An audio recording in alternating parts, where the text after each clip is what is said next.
ईमान और मुश्किल समय। राशिद एक आम आदमी था जो छोटे से मोहल्ले में एक छोटी सी दुकान चलाता था। उसकी जिंदगी में ज्यादा कुछ नहीं था, सिर्फ दुकान, घर वाले और ईमान का थोड़ा सा ज्ञान। लेकिन सबसे बड़ी बात यह थी कि राशिद अल्लाह पर पूरा भरोसा रखता था, चाहे जिंदगी कितनी भी मुश्किल क्यों ना हो। एक दिन बाजार में आग लग गई और राशिद की दुकान के साथ साथ आसपास की दुकानों को भी नुकसान हुआ। उसके पास इतना पैसा नहीं था कि नुकसान को पूरा कर सके। उसका दिल भारी था। उसकी माँ ने कहा, बेटा, अल्लाह सब देख रहा है, हिम्मत रखो। राशिद ने सिर हिलाया और खुद को संभाला। अगले कुछ दिन राशिद सोचता रहा कि क्या वो दुकान बंद कर दे या किसी से कर्ज ले ले। लेकिन उसका दिल कहता था कि सब्र और तवक्कुल ही हल है। हर रोज वो नमाज के बाद अल्लाह से दुआ करता कि रास्ता दिखाए। कुछ दिनों बाद राशिद के पुराने एक ग्राहक ने, जो अब शहर में बड़ा व्यवसाय कर रहा था, उसकी दुकान का हाल सुना।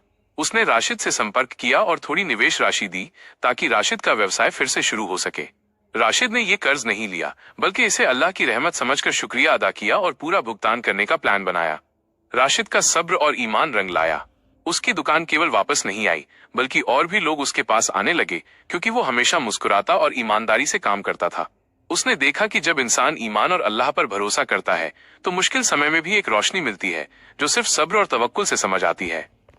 राशिद की कहानी हमें सिखाती है कि ईमान सिर्फ नमाज या रोजा नहीं है, बल्कि हर रोज की जिंदगी में भरोसा, ईमानदारी और सब्र का अभ्यास है। मुश्किल समय में भी अल्लाह पर भरोसा रखना और अपने सही रास्ते से कभी न हटना, यही सच्चा ईमान है। और सबसे अहम बात, ये कहानी याद दिलाती है कि हर मुश्किल समय के बाद रोशनी आती है, और ये रोशनी उन्हीं को मिलती है जो अपने ईमान पर कायम रहते हैं।